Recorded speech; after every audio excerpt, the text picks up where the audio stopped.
Generalni sekretar Nogometne zveze Slovenije Aleš Zavrl je bil nekoč tudi sam nogometaš, igral je pri več ljubljanskih klubih.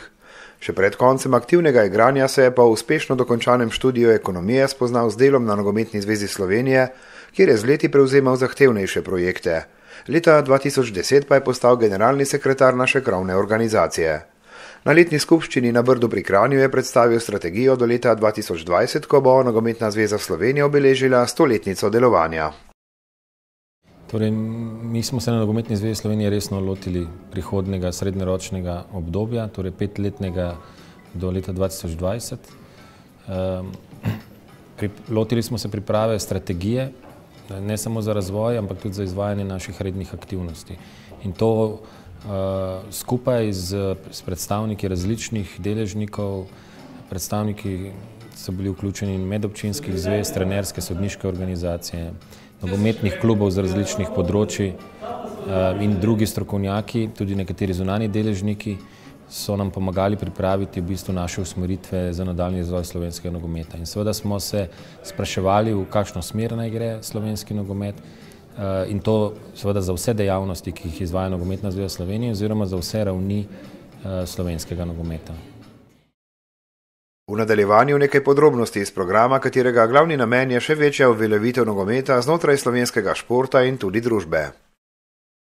Torej, naše osnovne strateške usmeritve smo izoblikovali v smeri, da želimo boljši ugled in položaj nogometa v širši družbi, kar pomeni, da želimo spodbuditi tudi državo in druge institucije, da nogomet dobi seveda mesto, ki mu pripada, glede na množičnost in glede na razširjenost.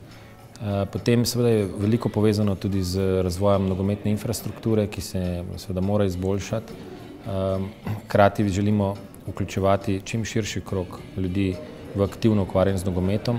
Postavili smo si jasen cilj, da želimo čez 5 let imeti 100 000 registriranih prebivalcev Slovenije, ki se aktivno, redno ukvarjajo z nogometnimi aktivnostmi. In seveda, zadeve so povezane tudi z denarjem, treba je delati na dvigovanju prihodkov, se pravi na zanimivih produktih na področju profesionalnega nogometa na eni strani in seveda na nivoju amaterskega nogometa zagotavljati neke prihodke, ki lahko zmanjšajo stroške klubom amaterskega nivoja.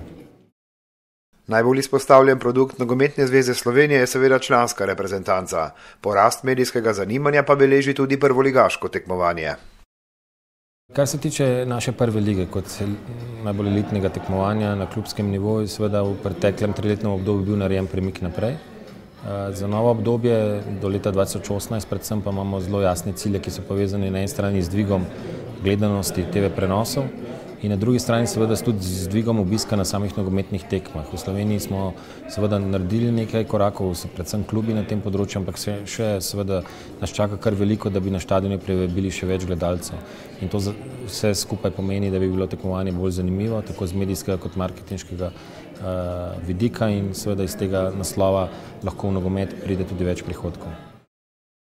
Prva liga postaja še pomembnejši potencial Nogometne zveze Slovenije tudi zaradi konkurence med televizijskimi operaterji.